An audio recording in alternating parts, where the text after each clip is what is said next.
பாருங்க, போய் யாராவது கேட்டா சொல்றாங்க, நிம்மதி இருந்தா போதுங்க,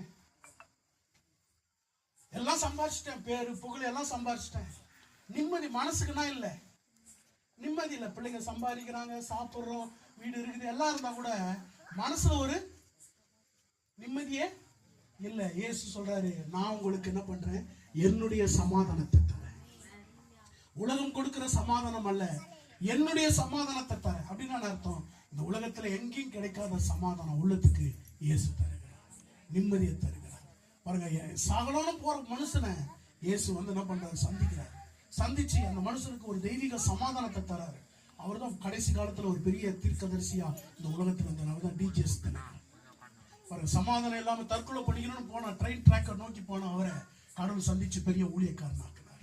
நான் சொல்றேன், இன்னைக்கு சமாதானம் இல்லாம இருந்தீங்கன்னா உங்க குடும்பத்துல இயேசு சமாதானம் தருவார். அவருக்கு பேரே சமாதான பிரபு. ஆமென், அல்லேலூயா. இந்த நாள்ல உங்களுக்கு வந்து இந்த நல்ல நற்செய்தி உங்களுக்கு சொல்ல வந்திருக்கு. இயேசு பிறப்பு உங்களுக்கு சமாதானத்தை உண்டு பண்ணுகிறது, பிரிந்து இருக்கிற குடும்பங்களை ஒன்று சேர்க்குது. இயேசுவின் பிறப்பு உள்ளத்துல நிம்மதி இல்லாம, சந்தோஷம் இல்லாம, கலக்கத்தோடு இருக்கிறவங்களுக்கு இயேசு சமாதானத்தை தர. ஆமென், அல்லேலூயா. இந்த 2025ஆம் ஆண்டு முடிவுல வந்திருக்கிறோம். ஒரு புதிய ஆண்டு தொடங்க போகுது, 2026ஆம் ஆண்டு.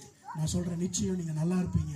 உங்க குடும்பத்தை கர்த்தர் ஆசீர்வதிப்பாரு, உங்க பிள்ளைகளை ஆசீர்வதிப்பாரு, அவங்களுக்கு நல்ல மாணவிகளை, நல்ல பிள்ளைகளை, நல்ல சந்ததியை தந்து உங்க குடும்பத்தை வாழ வைப்பார்.